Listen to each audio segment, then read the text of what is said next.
When things seem so broken, it's hard to shine, but I still try. I'll be the last one left when the lights go out. I'm down to one last breath, but I can't stop now. We all fall down sometimes, yeah, but that's just life. So cross my heart and hope to die. Baby, I was born to fight.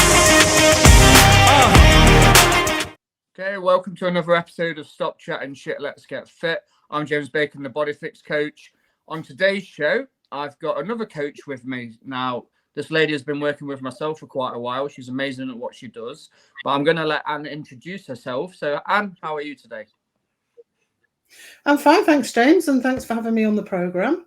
I'm Anne Leatherland, for those of you who don't know me, and I'm a vocal trainer and also a personal growth coach, or what you might call a life coach. So it's a combination of coaching and vocal training. Very much because what happens is, how we use our voice is to do with how we work on the inside, what makes us tick. But the voice, of course, is also a very physical thing, and there are very definite skills and things that you can learn to make sure that that voice is working, first of all, safely and efficiently, and to improve it as well if you need to. So I'm working on both of those levels. Working on both of those levels, the physical, I suppose, and the personal. Because you and I know, if you go on. I keep interrupting you, Anne. Sorry. That's all right. Yeah. So I'm a physical health coach. I help people with their health and the fitness and their bodies. So why is it so important that people do use or look after their vocal health? Yeah, I think this is a really important question. Many people don't think about their voice if they're not particularly in a profession that uses the voice specifically, for instance, acting or voiceover or something like that. They perhaps feel that their voice is fine and they don't need to do much with it. But actually, the voice is not just a single thing. It requires work from an overlap of different systems in the body, including the breathing system, actually part of the digestive system, and the vocal folds themselves. And that requires a lot of coordination and energy and skill. If you're using your voice substantially throughout the day in your business or in your job, then it can tire just like any other physical muscular system. And there is actually a muscle, or I should say two little muscles, at the centre of your vocal folds themselves, or vocal cords, if you want to call them that. So it's important that that system is looked after. If we think about the vocal folds themselves, then they can't be overused. There's a point in the day where you've had your voice hours and you need to know when that point is. And just like any other muscular system, again, James, we can build stamina in that so that we can go on for longer without doing damage. And you'll know, won't you, as a fitness coach, that if you use a muscle for too long and in the wrong way, then eventually you'll damage it. Absolutely. And that damage tendons as well. And yeah. So what actually brought you to the point of getting into this vocal coaching? So I know you do a little bit of singing training as well. So what brought you to the point of wanting to be a coach? It's a long story, actually.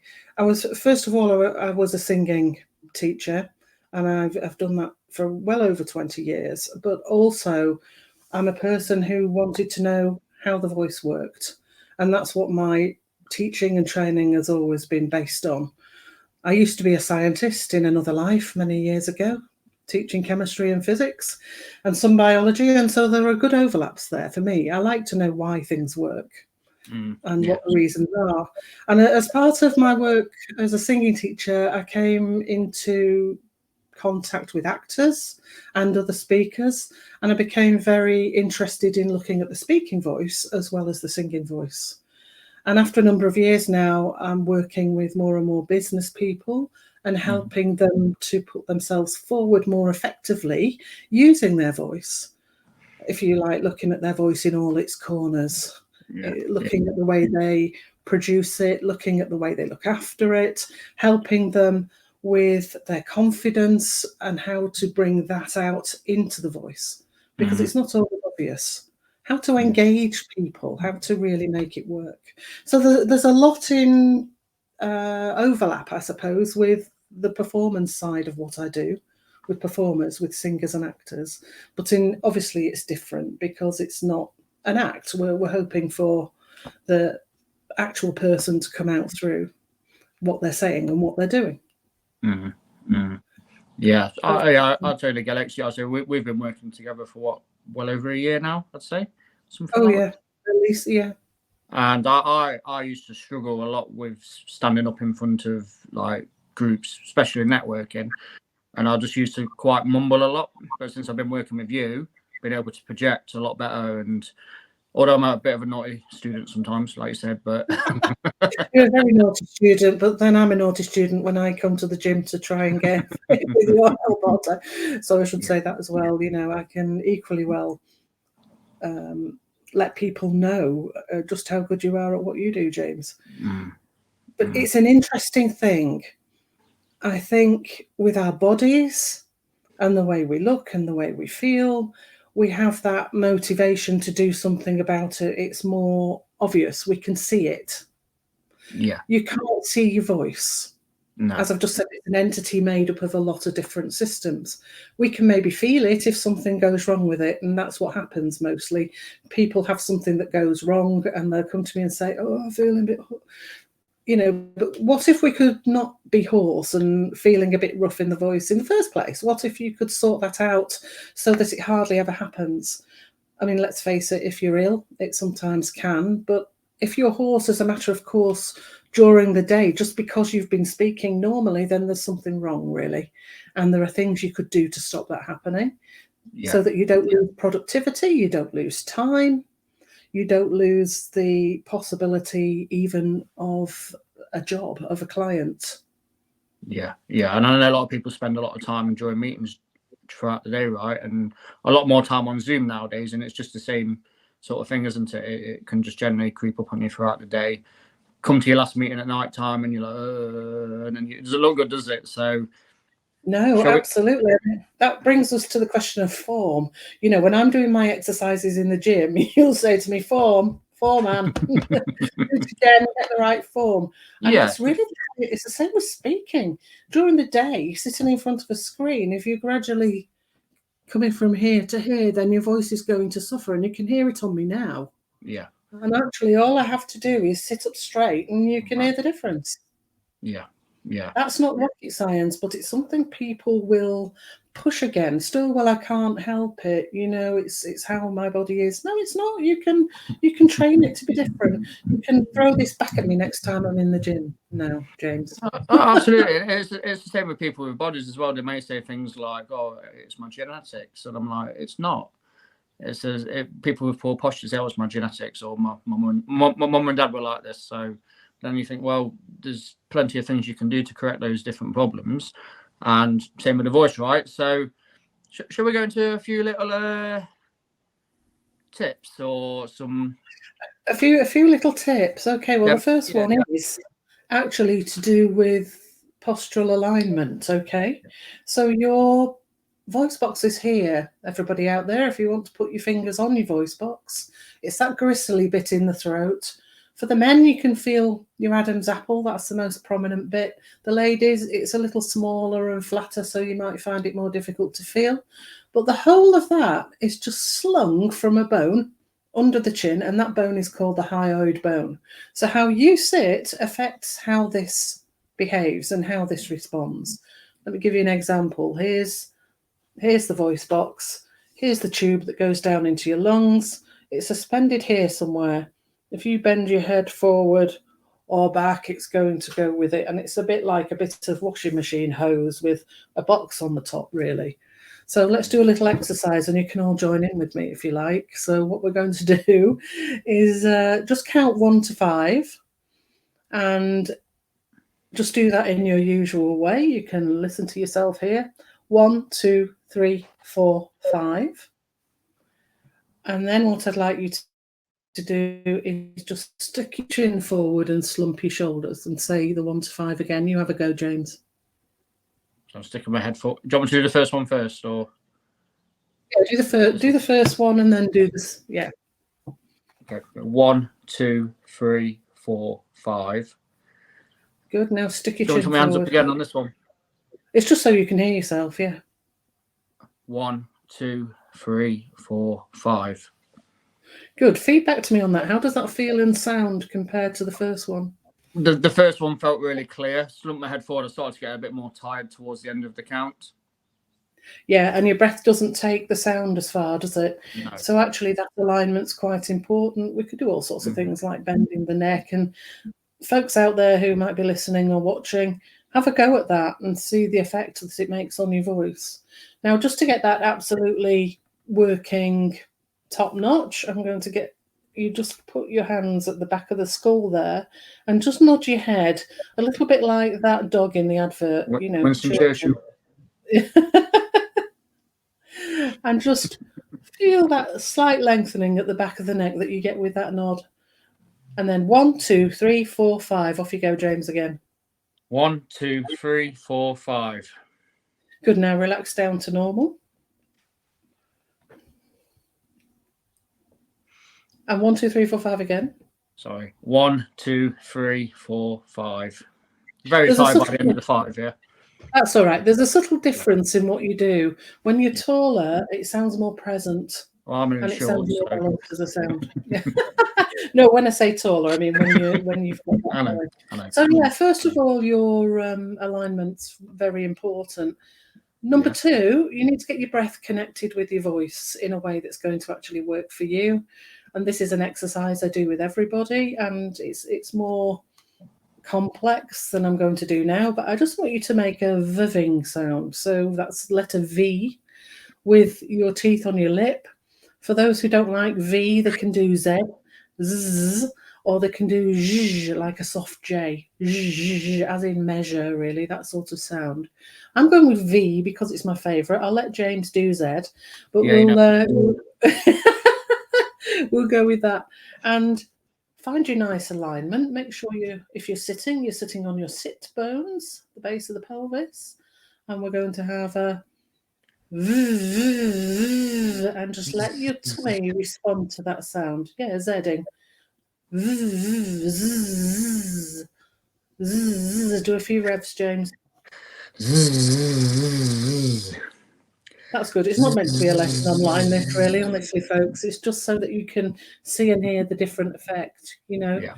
But very often you'll find that if your voice has gone a little bit like this and that it's not very well connected, and you give yourself a bit of a zzz, and then use the same energy into the voice, you find something much clearer and much more present.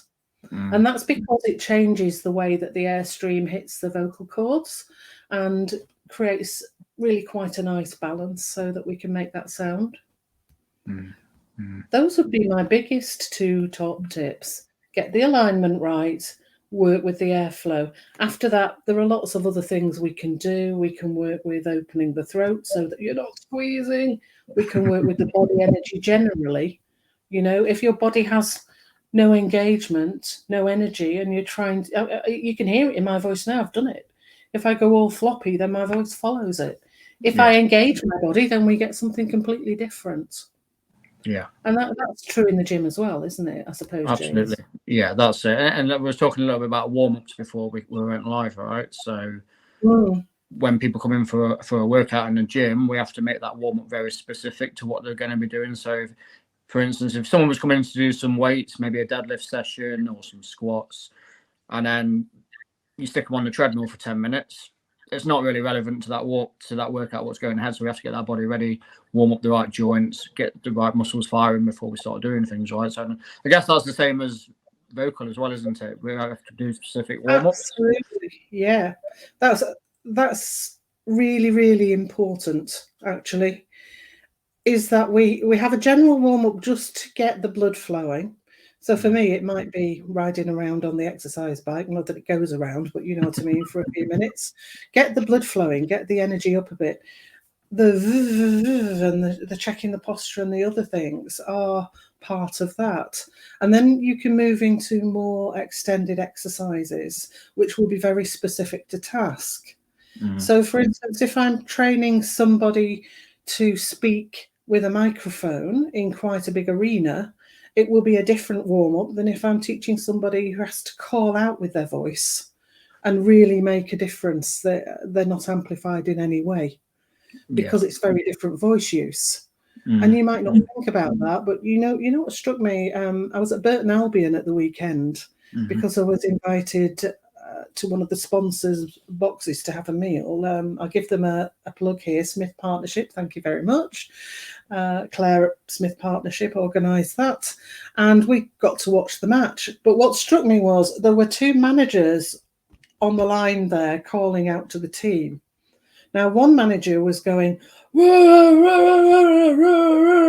that sort of voice. To give you all a laugh, folks. And the other one was calling out somewhere there, and it was a lot clearer. Well, I can tell you that the second one was much healthier than the first. And I did have a thought, which was, shall I write them a letter and say, do you want some training for voice for your managers? Because it's going to save you a lot of vocal heartache. Although I'm sure the last thing they're thinking about is their voice when they're shouting at their players to come forward or go for the ball more or whatever. But it's just an example, really. Yeah, I guess some people don't know where they're at with the voice, do they? And they just talk normally, and they may be high, maybe low. So and try and push it louder. So to learn to actually project that voice, and especially in an outside environment, needs specific warm-ups and then specific training exercises, just like you'd give for, as you said, weights as opposed to flexibility or stamina training or whatever it is that you happen to be doing. And the understanding really that warm-ups are not the panacea for everything. Warm-ups are just to get the voice ready. It's the exercises and the training that follow that do the work, and then that needs practice. That needs consistency. Yep, got to get those reps in. Got to get those reps in, haven't we? Yeah, get those reps in. I'm laughing because I haven't done today's yet, but I will do, I promise. And it's the same for all of us. We have to fit these things into our lives if we want them to make any difference. Otherwise, that's it. I mean, I've seen a big difference in myself being more confident when I go to networking, able to project better. People tend to take more notice when you're speaking clearly, and it's definitely paid off. For probably do 5 minutes a day warm-ups on the little app, and it's definitely made a difference over the last couple of months. It really has. So target audience, you, and I know you're doing a little bit of more training for coaches now, aren't you? So yeah, I'm a trainer myself, and I do training in groups and also obviously one-to-one. I've always been a teacher of some kind, so it's something that I understand in terms of what people need to deal with. I've also worked with one or two trainers like yourself, James, who are more on the PT side, and that's a very specific voice use, especially if they're leading a class or something where there has to be a bit of calling out. You know, you're lucky in a sense in that your gym, the voice travels quite easily because of that echoey acoustic. But I'm thinking, thinking of people who might lead, I don't know, spin classes or other exercise classes where they've got to call out things to the people in front of them. If it following movements, general, not Pilates so much, but that kind of class, keep fit gym classes. And stepper classes even, where people need to hear what you're shouting. Swimming. Very easy to overuse your voice when you're shouting to people to do things, just like that guy on the sidelines that I was thinking about from Saturday. And there is a real interest actually with helping people in those physical sports training situations to speak more efficiently and be able to call out safely, because I think that's what they really need. How to make volume without so much cost to their own voice. Other than that, it's trainers in general, and we're looking at not just how to use the voice safely, but how to get the best out of the voice that you've got, how to engage your delegates or your audience more effectively. There's nothing worse, is there, than going to a course and the person who speaks something like this. And you're not going to stay with it very long, even if they're clear. you're actually going to just drop off in interest. In fact, I'm sending myself to sleep doing it. Then there's the one with the funny voice who you really can't cope with because it's too edgy or it's too bright, and that sort of voice really gets to me. And I'm not trying to do impersonations of anyone here. It's just issues with voices that I notice. Well, let's have the Joanna Lumley then, because I know you do a good one of those. Oh, you want me to do Joanna? Oh, yeah. Okay. Yeah. Well, I think if someone was trying to present or train in this kind of voice, then they might really struggle. But interestingly, when you hear Joanna do Patsy, she's not there at all. She really gets a good focus on her voice doing Patsy and Abfab. So it's a different thing altogether, but her natural place must be slightly breathy. Yeah. And a lot of people are. I am. If I let everything go, then literally my voice goes to something like this. Yeah. And that's going to tire me out quite quickly. I know that. Whereas if I go and engage and use those zizzing muscles, then I come back to here and I've got something that's much more connected and much clearer, hopefully, on your end. Hope I'm not wandering off into rabbit holes here, James. Once you get no, we're good. We're good. We'll just have to see how it goes. Mr. Peter Gregory, a big thank you to Anne, who has helped me maintain my voice through the past few weeks of having a cold so I could carry on working, and also helped me to present and speak in a more engaging way. Highly recommend having a chat with her if you're a coach or a trainer. So Pete's great. Peter, thank you. There you go. You've got your first recommendation on the show. I know, Tony amazing. Walton, sorry, missed the start, didn't get the notification. Tony, if you've got any questions for us, because I know you've got a live event coming up in Birmingham on March the 9th for LinkedIn for Introverts. So if you've got any questions there for Anne while we're on the call, just pop them in for us, mate. That'd be great.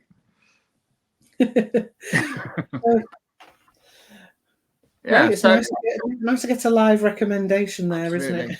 Absolutely. But I've got a question I wanted to ask you. So I'm a person that probably suffers with nerves quite a lot when you start to get into, well, I've got to do a presentation, I've got to talk in front of a group of people. Then that anxiousness, nervousness starts to take over your body. You start to go into, I don't know, head mess. And then, you've got to just try and get on with it. So any top tips there for us on how to deal with that?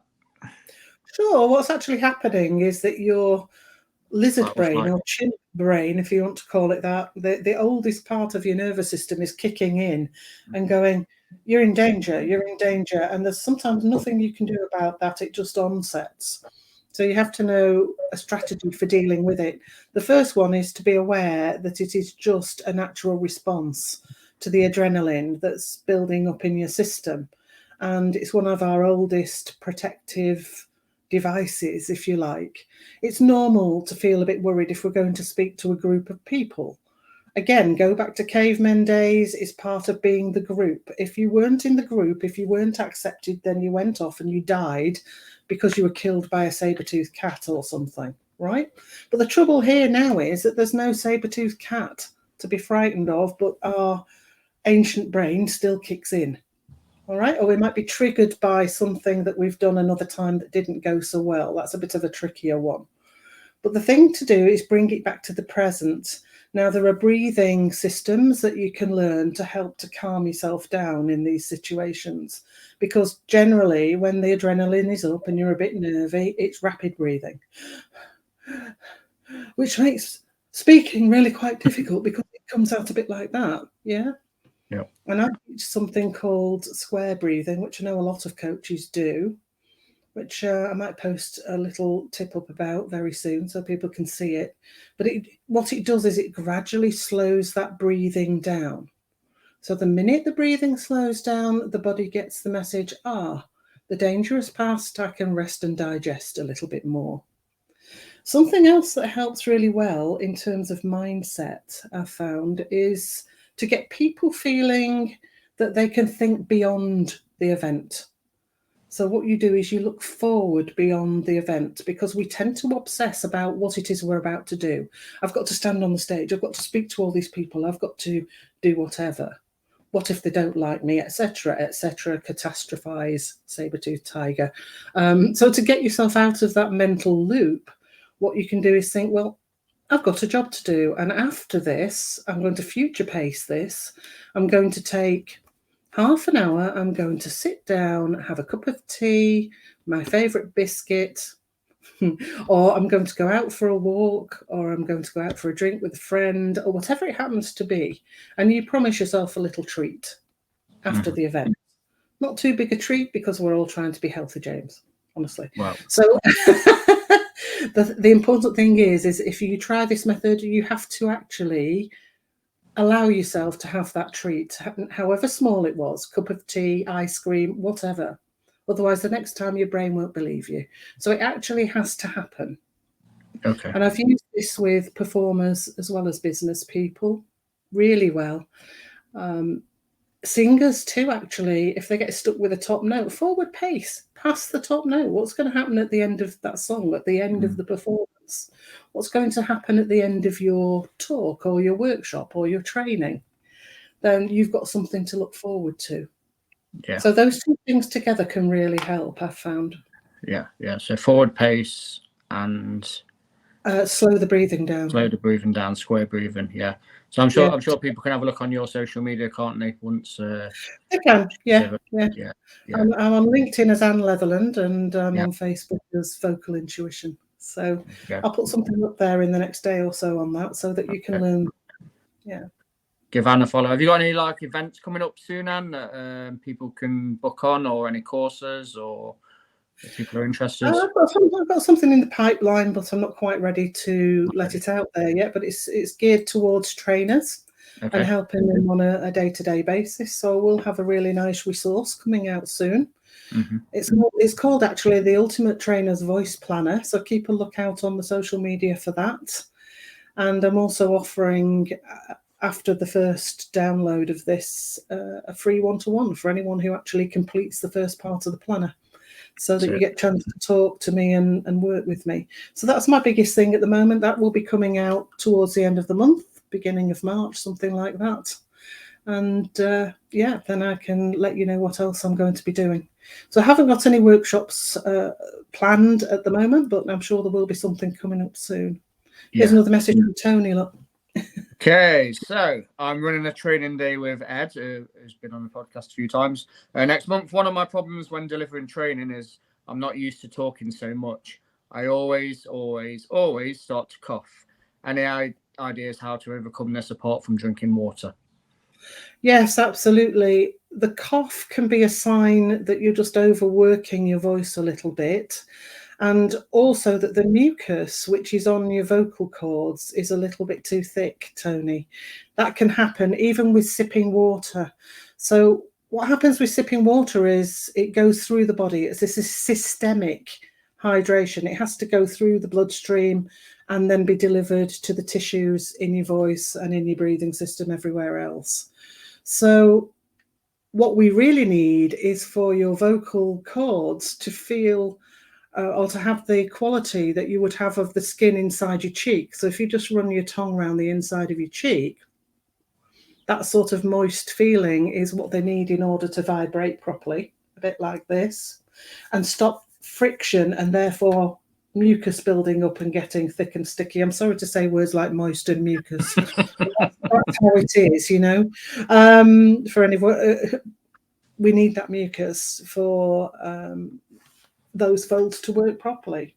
Yeah. So rather than just drinking water, what I would advise you to do is actually steam your voice first thing in the morning, about 40 minutes before you're going to do any substantial speaking. And all you need for this is a little handheld steamer. You can get them quite cheaply in the shops, about $4.99 from Amazon, I think. Have you got yours with you, Anne? I'd have to go out of the room, unfortunately, to get it. But I know that might look a bit awkward, I think. But it's like a cup with a little mouthpiece on the top, and you just inhale the steam from hot water. So not boiling water, you don't want to burn your throat. And do that for 5 or 6 minutes.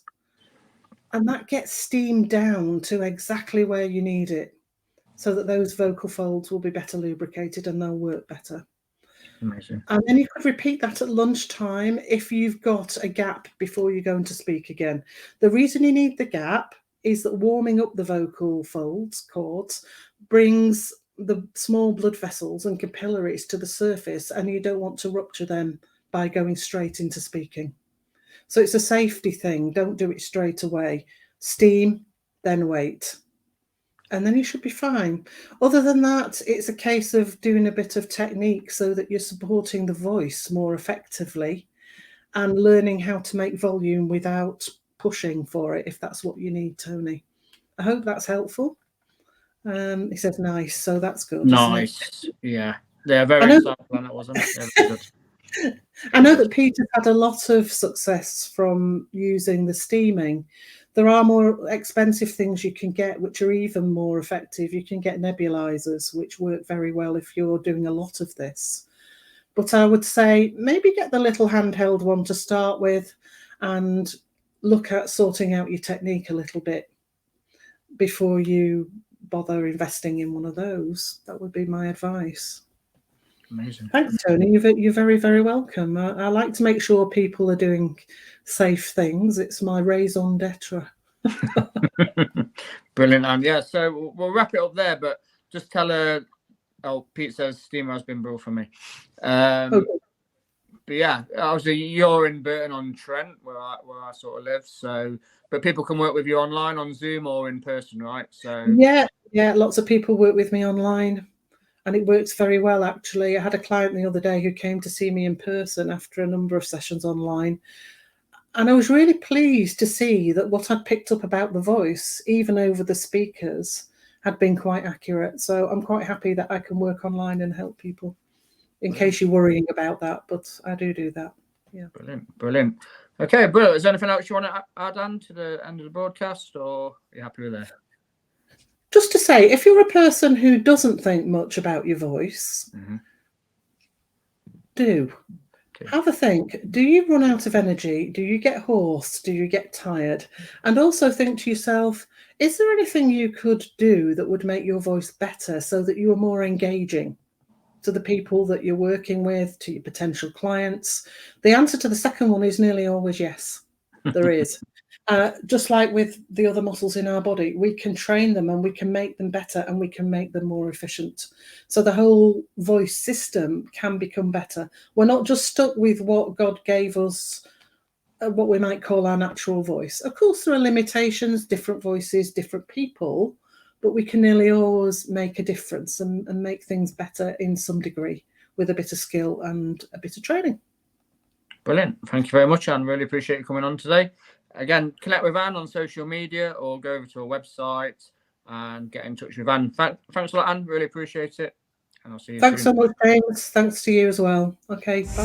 When things seem so broken, it's hard to shine, but I still try. I'll be the last one left when the lights go out. I'm down to one last breath, but I can't stop now. We all fall down sometimes, yeah, but that's just life. So cross my heart and hope to die. Baby, I was born to fight.